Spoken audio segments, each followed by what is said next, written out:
we're doing due diligence to the end product, but we're also doing it in a way that fits within the budget constraints. How do we make things efficient without losing quality? Yeah, and stay creative, not limit the work, and ideally enable it. If you're over explaining or like over prescribing what the end product is going to be from like a creative director standpoint, you're likely losing a lot of the heart or like what could really end up making a big impact down the road. I'm more also the person who's like, give me your vision and I can help refine it versus I have this vision. I know that there are a lot of filmmakers I've spoken to that it's hell sitting behind the computer looking at the same thing over and over. And I think that's where you and I are like, but that's where we come alive.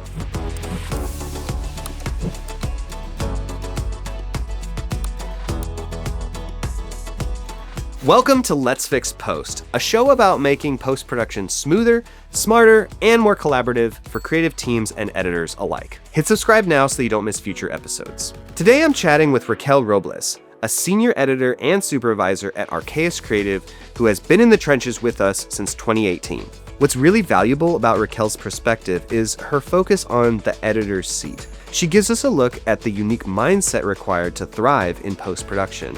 What I genuinely appreciate about Raquel is that she views every project not just as a task, but as a complex jigsaw puzzle that needs a specific kind of patience to solve. And after having done a few escape rooms together, I know the project is in great hands whenever she's on board. In our conversation today, Raquel and I talk about why a student mindset is the secret weapon for surviving a brutal round of revisions. Raquel explains how approaching an edit with humility allows you to treat feedback as a learning opportunity rather than a personal critique. We discuss the Frankenstein method of stitching together authentic stories and why happy accidents in the footage are things that AI just simply can't replicate. I really enjoyed our conversation and I hope that you do too. Let's get into it. Well, Raquel, thank you for joining me on Let's Fix Post. I don't think I really have to explain the channel much to you because you've helped us develop it. I just think that there's a really unique opportunity to get our own team's perspective. Just like, you know, your experience sitting in the editor's seat at a post house. Like, I think that is a unique and valuable perspective to keep in mind here. But before we get into that, tell the people a little bit about you and like, I don't know, kind of your journey, maybe pre-Archaius and kind of how you came into this field. Yeah, for sure. And thank you, Dave, for having me on this podcast. All right, check that one. Very honored to compliment the host. There we go. I guess to give context to who I am now. So I am currently a team member with Archaius. I wear a lot of hats. I don't know if my hat has a label. It changes. Currently, I'm editing, supervising, a little bit of project management, a little bit of behind the scenes type of business planning and stuff with you and another one of our team members, Alex, who I'm sure will be on this as well. Prior to this, I was not planning to be a video editor or anything like that. I had planned to be a history teacher. And in my last year of college, I worked on a family project. The idea was like a docudrama type thing. So it was a documentary of my grandparents' story of how they met. And then we as grandchildren reenacted their meeting and courtship, and it was shown at like their 50th anniversary. And in that process, I was like, oh, I'm in the wrong field.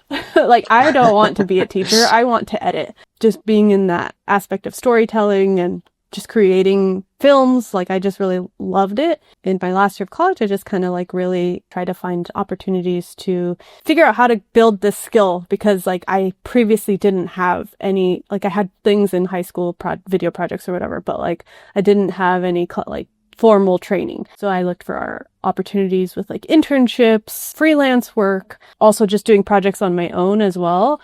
Because I felt like I'm a very learn by doing person. So like I could open up a textbook, I could open up a book, I could watch podcasts, but by doing the thing that I wanted to do, I was gaining the most experience and also kind of finding what part of filmmaking that I really liked. I knew I really liked editing, but I also felt like it's the end thing. So like to do that, I had to also like find videos and things. So I had to like either create it or find someone who had it to edit.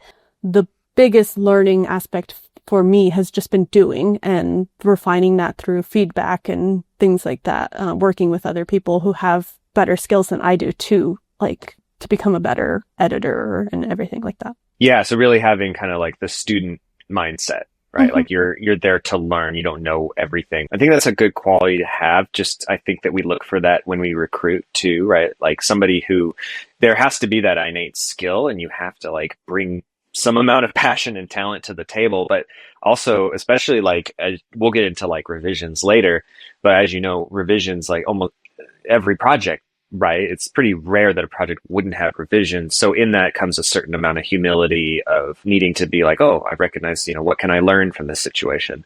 I kind of want to back up to like, it seemed like you alluded to it in the college project, but like what about editing in particular really drew you in?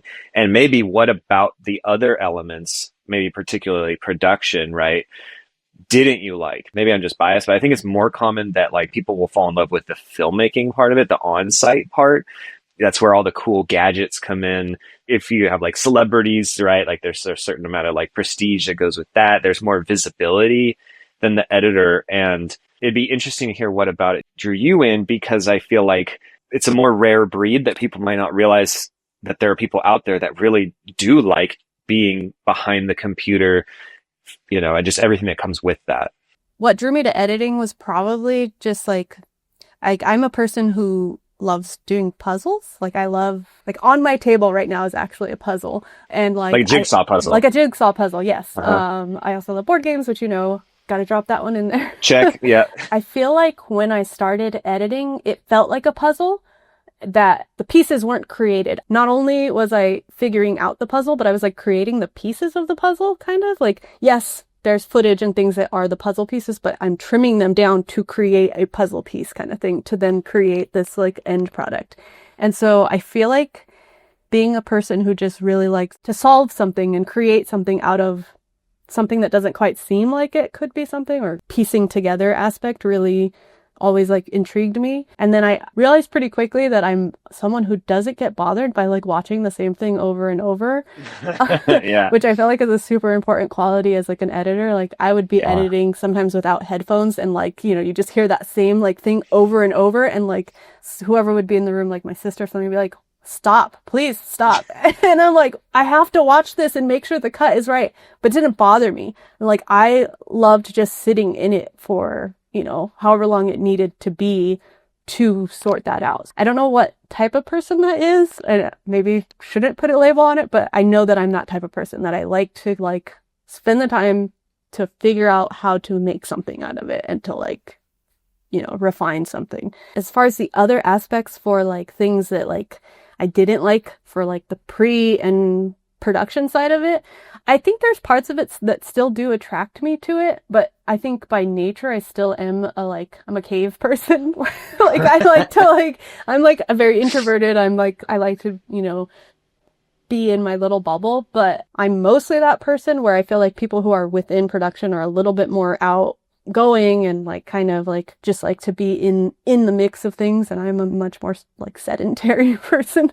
Like I'm not the person that needs to be running around all day and doing all these things. Like I'm a person who like, set me down with the puzzle and I'll sit with it for hours kind of thing, versus like I want to go and get this and that and this and that and that kind of thing. I think I struggle with giving direction and like having a vision, I guess, kind of thing. Like I feel like I'm the person who's like, give me your vision and I can help refine it, versus I have this vision.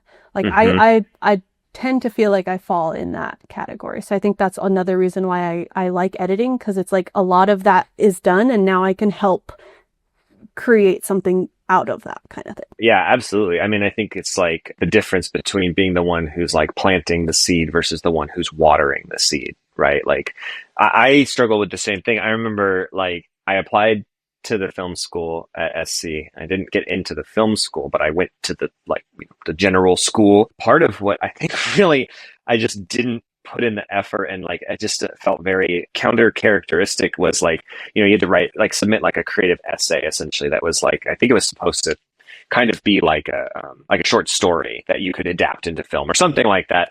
And I just like phoned it in so hard. I struggle like you with being like the originator of the concept, and thriving more in the like, oh, I see what you're doing there. What if also this, or what if we think of that? But like having that initial idea. And also to your point of like the extrovert kind of introvert, or like, someone that wants to be out there doing the thing versus somebody who wants to kind of sit with it. It's just like a very symbiotic relationship, because I know that there are a lot of filmmakers I've spoken to that like, they're just like, it's hell sitting behind the computer looking at the same thing over and over. And I think that's where you and I are like, but that's where we come alive. We look at this internally at our culture too, I feel like, is find people who are passionate about like the one thing, and then, we can fill in each other's gaps or on weaknesses or however you want to look at it. But I remember one of the phrases is like a well-rounded team of sharp individuals, right? So each person is like in a more narrow field or narrow contribution, but they're the best and they're interested in that. And then collectively you put that together, and then you get, it's like another common phrase is like the whole is greater than the sum of its parts.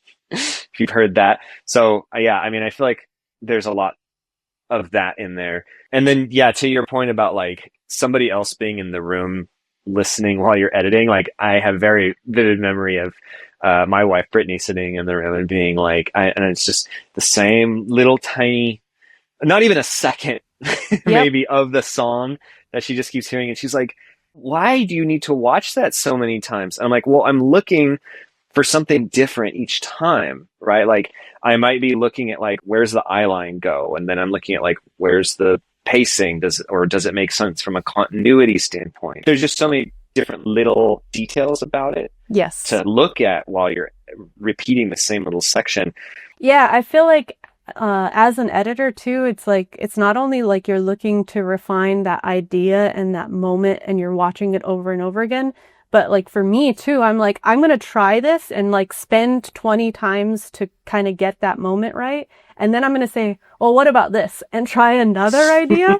And I feel like that's kind of the way like our brains, like my brain is always working of like the trial and error thing. And yes, that pops up in other things of like, do I want to go to that thing? Or maybe I just want to stay home. Or maybe, again, I'm a cave person. But like we kind of see a lot of branching opportunities as an editor, because you have 10 different opportunities and things to open a film, and it's like, I'm going to try it that way, I'm going to do it this way. And so I feel like, yeah, as the editor, we're always looking for what are the opportunities that I have with the footage provided, and then what is the best one out of those things. I think that that's one of the things that I've tried to, I guess, get better at, to make those snap decisions or those decisions quicker. As an editor, I think I need to like refine that skill of like, I can't sit with everything for a day. Like I have to make decisions. And so I have to figure out what are the things that are like going to make this film better and why, and like so that I can immediately identify what the like those moments are. Like I would watch a speech and the brother would tell a really great story, funny, about like them going to Disneyland and blah, blah, blah. That's not going to fit into the film, but the end of that story has like this concluding line or something that kind of sums up everything. And that's what I need to go for. And so like next time I watch a film, I'm looking for that moment that's going to like stand out amongst everything. But I do feel like that's something as an editor, I try to figure out ways to get to those like decisions quicker and like with reasoning behind them, whether it's like, I know that this isn't going to fit in the film, or I know that this is great for interpersonal things, but it's not as impactful as like this other moment. And so like option A is better than option B kind of thing. You're in a really unique position now because you are a part of the leadership team with, me and a few others. So you see the business side now more clearly than you probably did when you only sat in the editor's seat. So now this conundrum of needing to make decisions faster and like more, accurate to the client's end vision so that it doesn't come back in revisions and cause more time. You're starting to see how that factors into the profitability of the company, because particularly with like a flat rate project, right, where there is $5,000 to work on this project, and that $5,000 needs to get split up between profit, overhead expenses, the wages, the taxes, my boat fund, all the different, don't care about boats. I'm just kidding. All the different things, that just factor into what a budget has to cover. And like the editor's time on a first cut. Well, actually the editor's time is one component. But then we even truncate that down further to like time on the first cut, time on the revisions, someone else coming in for supervision. Like, I'm preaching to the choir, but just for everyone else to understand like how we look at budgets.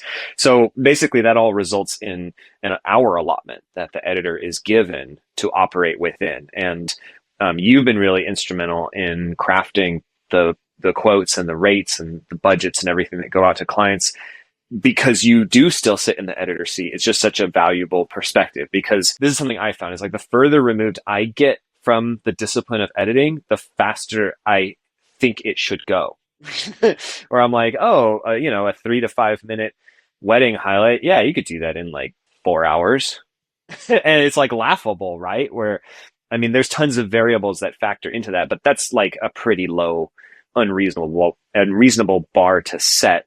Whereas you would look at that same scope of work and say like, that's like a good like week and a half. It's just like very, very different. So having you behind some of these numbers and whatnot, and really getting that perspective is super valuable to our operations. You now are seeing both sides, and we've started to like pull the curtain back or like give more information to the team to see how their contribution on a project like really affects things in an overall way. So I don't know. I just think it's interesting that you have that perspective now. I think our allotments as an editor still like really scare me. But being on the other side of it and like knowing we're not creating like these videos just to create them. For example, like, the family film project that I worked on with my cousins and stuff, like that took months, like a really long time, versus like if that had been done like, professionally and like with a budget and type, like we would have had to have deadlines and strict things and like, and so that's what we're working in right now. Yeah, we have to stick within these parameters of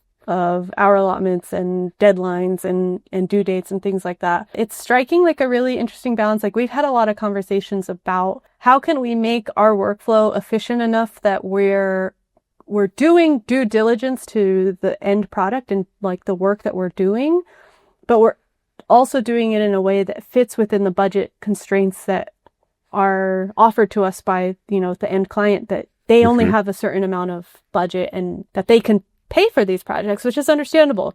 And so we then have to fit that in with our time constraints and create workflows and systems that can like allow for a good product out of that kind of thing. I think that's been like the big question and the big like, how do we make things efficient without losing quality? Yeah, and stay creative. Just putting these constraints in place that don't limit the work and ideally like enable it. Because I remember we were reading a book, I've mentioned it before on here, Herding Tigers by Todd Henry, where he mentions like, having constraints or limitations, or like, I think of it like a box, right? Like a finite area in which to be creative is actually paradoxically like super helpful for an editor or for a creative, right? To operate within, versus the opposite being true, where it's like, do whatever you want. It's like, you could just sit there and not accomplish anything. At least I would, right? Just as a creative, I'm like, I need some limitations. Yeah, I feel like there's a term for it. Like it's like that like option overload kind of thing, where like if you're presented 3 options, then you can easily make a decision, versus like if you're presented like 30 options, you're like your brain kind of overloads. I think we try to do 2 things. Like I think one with like the client side in terms of like budgets, like we offer our clients different levels of like, what can you present our editors? Like, can you give them less options when it comes to sound bites? Can you give us the sound, like, someone might have a project where they go and get candid interviews. And typically when we go and edit that, it takes quite a while to identify the sound bites that are the best sound bites, and then to identify the sound bites that are usable. And then, it takes it's a lot for the editor to do that. And so we then have to add the appropriate amount of time to the budget so that it accounts for that time. So then we can then go to the client and say, hey, if you narrow down the sound bites and you select like, I want to use, time code, 1 minute to 2 minute from this interview and 3 minutes from that interview, then we can take that to the editor. The editor now has a much smaller amount of footage and sound bites to kind of go through. and then could create a film and not have to spend a bunch of time. I don't need this. I don't need that. Also second guess things like that thing that we were talking about earlier. It's like to an editor, they'll say like, this soundbite A is great and soundbite B is great. And they don't have the context that the client might have of like, well, soundbite B is like what we're talking about, or and soundbite A actually mentions someone we don't want to talk about. So we've got to go with soundbite, B. So the client is able to like get to those sound bites and things like that a little bit quicker than maybe the editor. There's like some pros to them also doing it that way.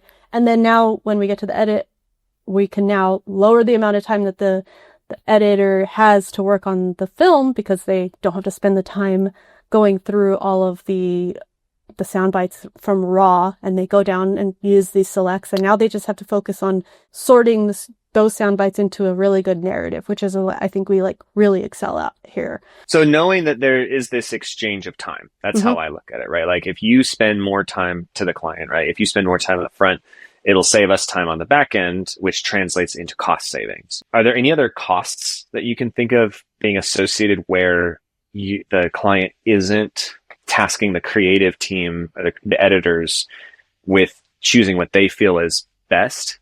Like, does the project suffer at all? If the client doesn't choose what's best? If the client does choose what's best, so if they take on the task of like picking out sound bites, is there a cost to the project?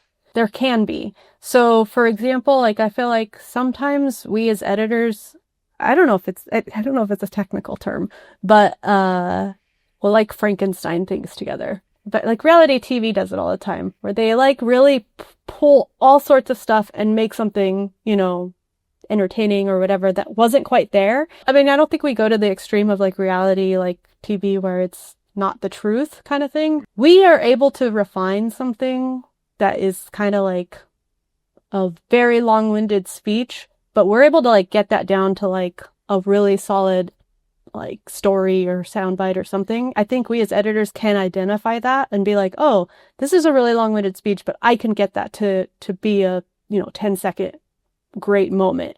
If the client isn't thinking that way, they can be like, too much, it's too long, next kind of thing, and kind of overlook something that someone who's thinking in the terms of like editing and what can be done from that could miss. I think secondly, there's also potential for like sometimes the client's like too in the project. A few times where people will say, oh, this person wasn't great on film, like they were really nervous, you're not going to use them. But as the editor or someone coming in fresh, you have like new eyes to that thing, and you see it from a different perspective, and you're like, the nervousness doesn't come across, and they actually said something really great here. And also just having a fresh pair of eyes on something always helps kind of bring a new perspective and potential like other options and things that can come out of that.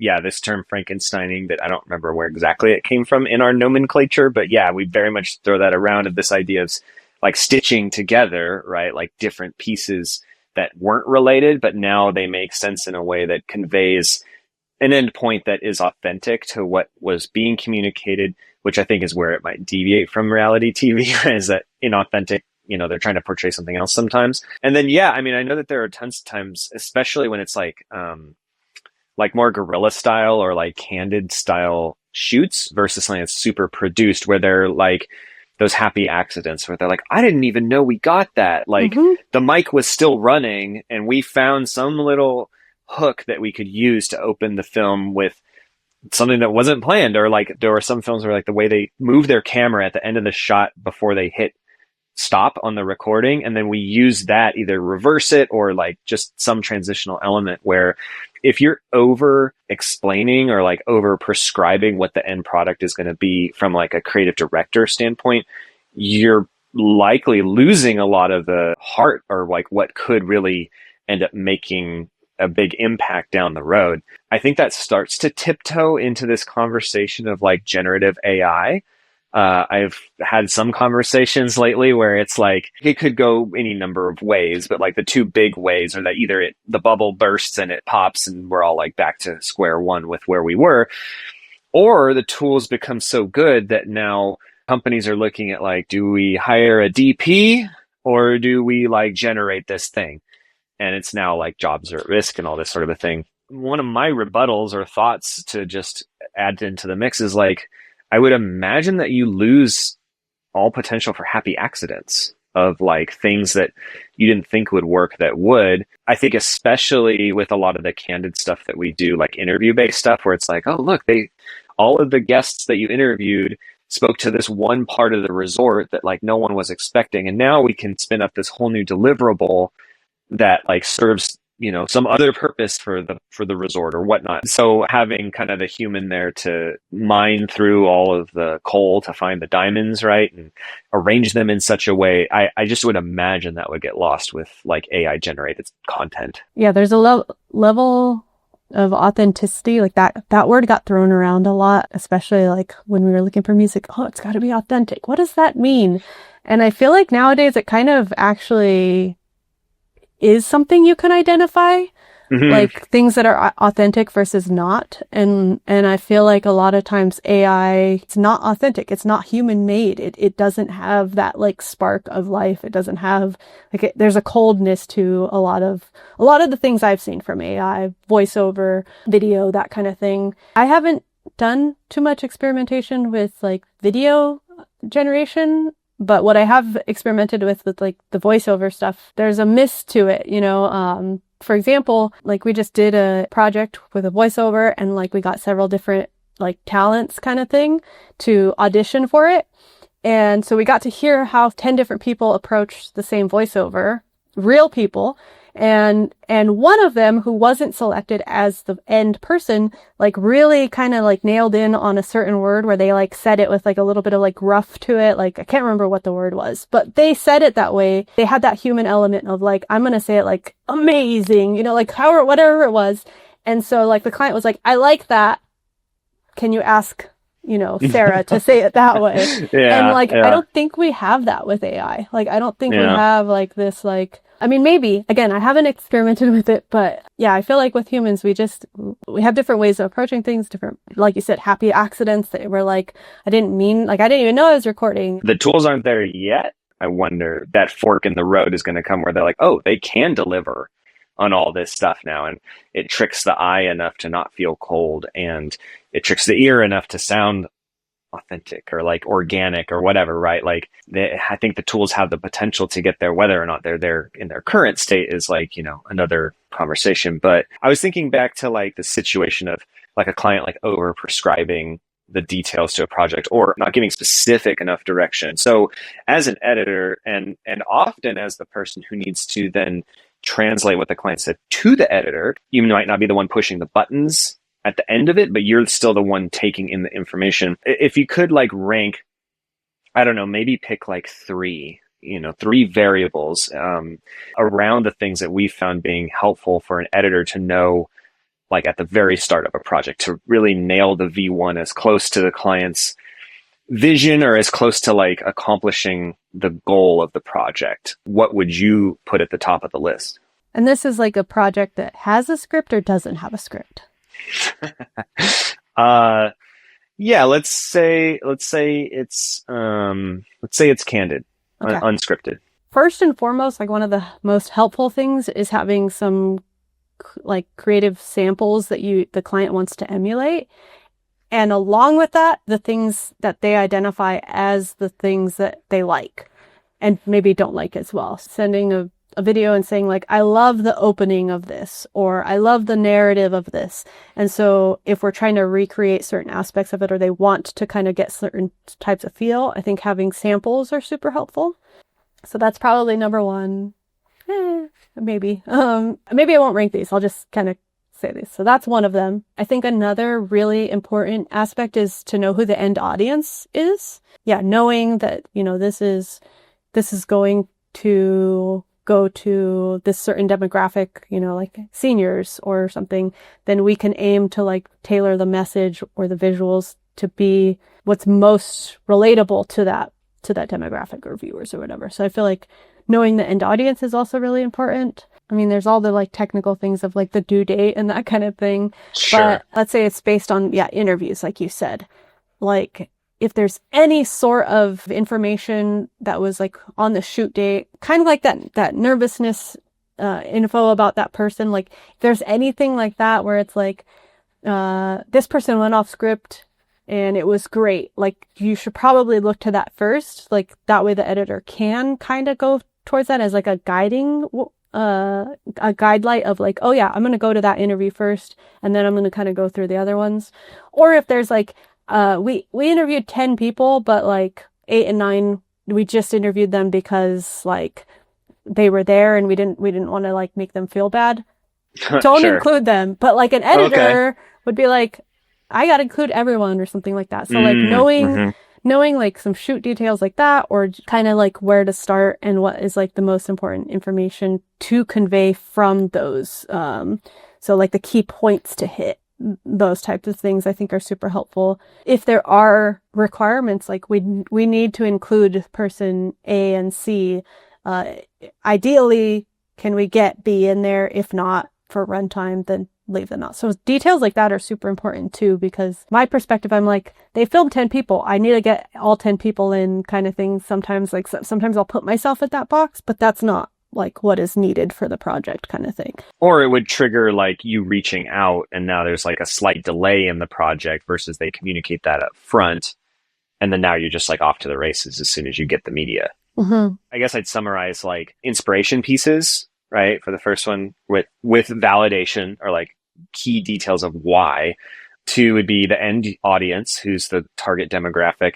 And then 3, I was thinking like production notes or something that happened like on set, but it sounds like it's even bigger than that. Basically like legacy knowledge, I think might be a higher umbrella where it's like, what would the editor not know about who's involved in this project without being in all these earlier conversations or being on set? Yeah, correct. Yeah. Like an important organization needs to be mentioned in this edit and the editor has no idea. And that was just casually mentioned in one moment. And it's like, they're not going to remember that. So you just need to like inform the people who are working on it. This needs to be hit and we need to like get that in there some way, shape or form. All right. So let's fast forward in the process slightly and say, a draft has gone out.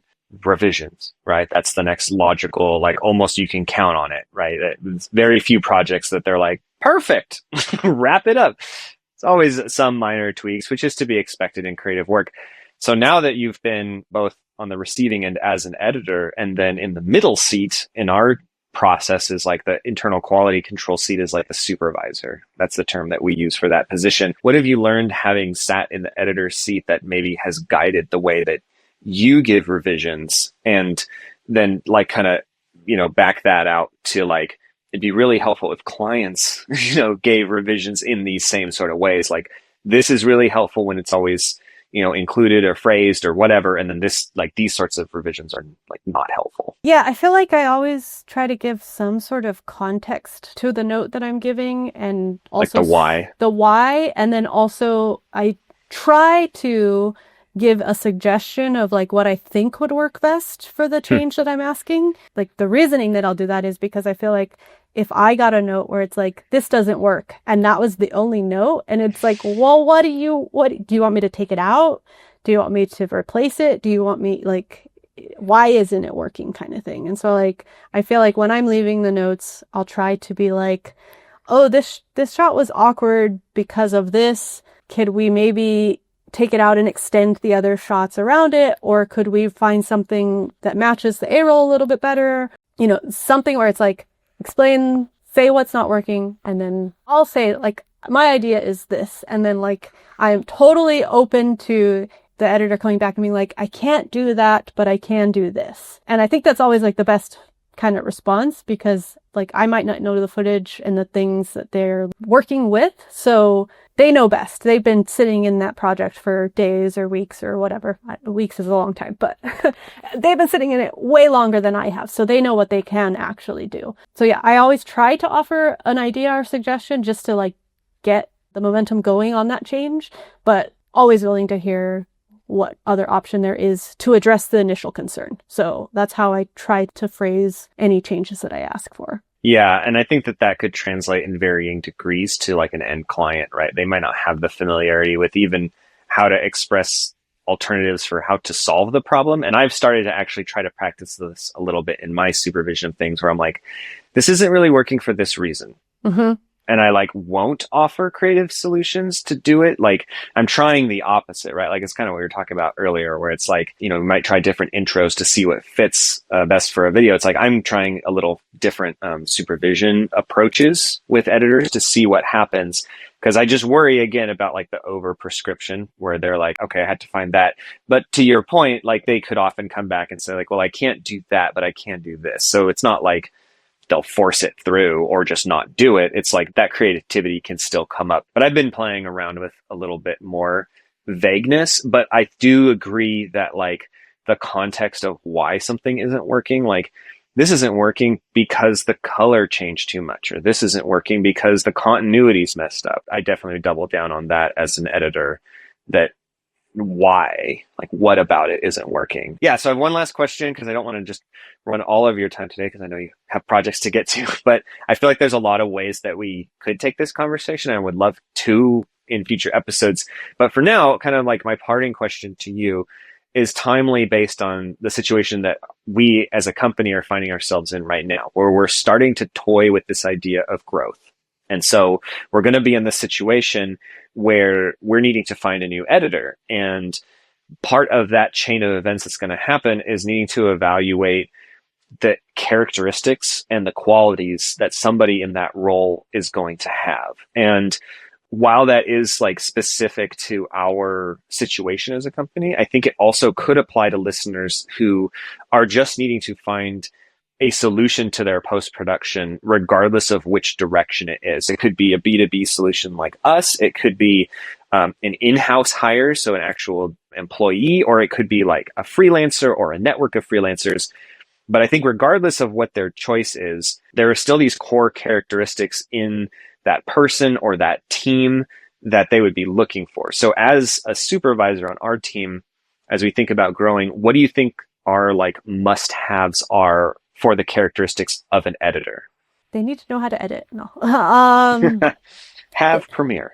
Know how to operate a mouse, smart mouse. No. There's a lot of like interpersonal skills that I think an editor should have. Like, yes, technical skills and all of those things are super duper important. They need to know how like software works and, codecs and frame rates. And those are like also very important to know. Aside from knowledge skills, I think communication is super duper important in our field, to be available, but also like to recognize like when I need to reach out.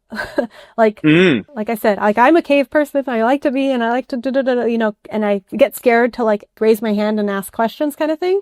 But I think it's super important because I feel like, I'm going to use your analogy, but you talk about that digging a hole, and like you're going to, like an edit is like digging a hole. And if you dig that hole in one spot, but it was actually supposed to be, 10 feet over, it's like a lot of work to go back and do that. So I feel like, especially if someone is new to things, like never be afraid to ask questions. Never be afraid to reach out and say like, this isn't working, or like, I can't figure this out, or whatever. A lot of times, even just like typing out or asking that question of like, I can't figure this out.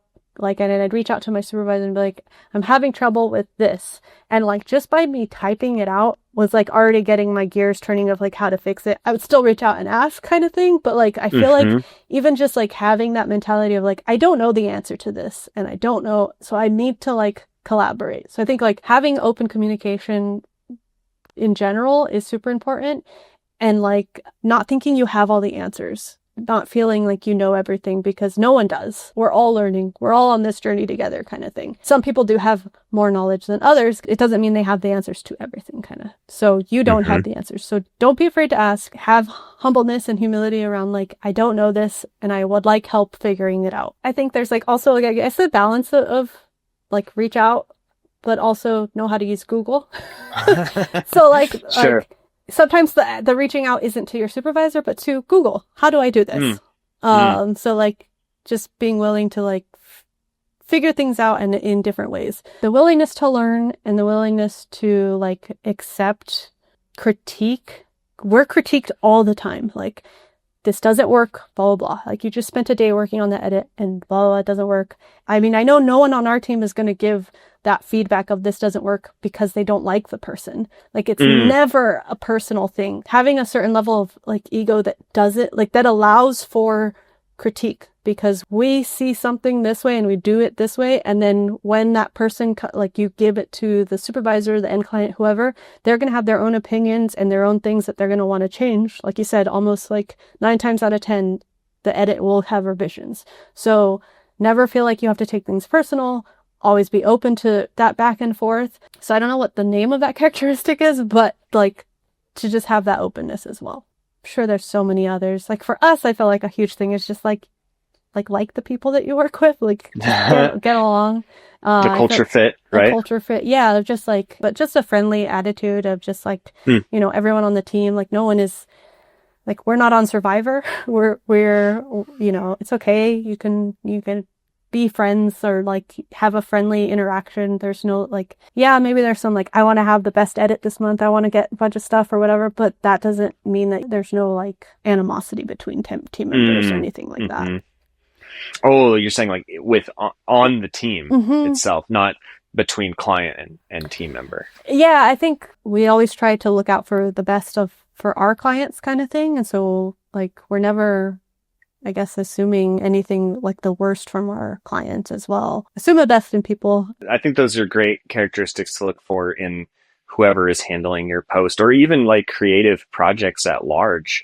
I think that all of these have a reverse lens to look through for the client. Like, you know, this is something that we look for when we're evaluating the fit of a relationship, right? It's like, if we ask a question because we're not sure, how is that going to be met? Are they going to be meeting us with annoyance and like grievance or like expecting that we should have known that and like we're less than now that we had to reach out for clarification? Or do they show up and understand like, oh, this person that I hired is trying to do their best job and they are seeking deeper understanding. I value that, and I'm going to, maybe it takes some time out of my day to reply to an email that I thought should have been common sense, but I'm here to facilitate them doing their best work on the job that I hired them to do. You know, so I think that all of these ideas could be flipped around and say like, now editors, like look for this in the clients that you are wanting to work with. Yeah, I think it's always like a plus, I guess, when we have that more, again, I guess humanness with clients of just like when they have correspondence that's like more friendly and personable, but being open to ask questions, like for the client as well, being open to answer those questions. Yeah, someone who is willing to, take that of like, it's not always clear for everyone. So it might be very obvious to me, but maybe to this person who's asking that question, there's some, context that they don't have. And that's why it's not as clear.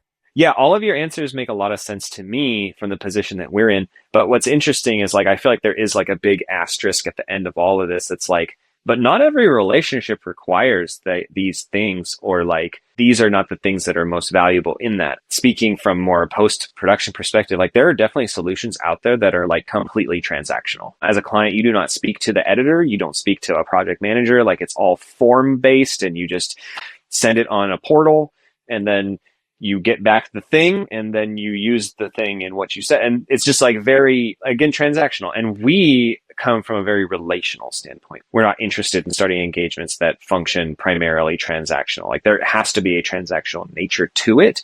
But I think one of the things that we have qualified about right fit clients for us is that it doesn't stop there. There is a relational component to do our best work. And the type of projects that we get brought in that we are best at, it's like there's a certain level of passion or like personal investment that has to come from our side that I think is only enhanced by having all of the things that you just talked about in terms of the relationship with the client. Like it all just helps to enable us to do our best work for them. Well, cool. Well, I really appreciate you coming on for this. I feel like there's like tons of other topics that I would love to get into from your perspective, but at least for today, I think we covered a great range. So I want to thank you so much for coming on. And if anybody wants to see Raquel's handiwork, it is all over the Archaius website. So just check that out. And just really appreciate you coming on. Yep, coming out of the cave. Coming out of the cave. I mean, I'm still in my cave. This is my cave. I appreciate being the guinea pig as the first team member on this channel. So whoever's up next, hope they have a great time as well and can speak a little bit more concisely than I have, because I spoke in some circles, but yeah, that's fun. Thanks for having me. You set a high bar. Thanks so much. Yeah. Thanks for joining Raquel and I in our conversation. These days, it's so easy for the post-production process to become transactional, but Raquel reminds us that the best work comes from a relational standpoint. One of my biggest takeaways was her focus on the why behind feedback. It's not just about telling an editor that something isn't working, it's about providing the context of the problem so the editor can use their expertise to find a solution that might not have been considered. To see Raquel's editing chops in action, you can find her handiwork all over the Archaius Creative website. We'll be sure to include her contact information in the show notes. If you're interested in learning how to make revision rounds as efficient as possible, be sure to check out our free Fix Post framework. It's got a revisions best practices guide along with a few other resources to help you skip the chaos and get to creating meaningful and effective videos as smoothly and efficiently as possible. Lastly, don't forget to hit subscribe. This has been Let's Fix Post.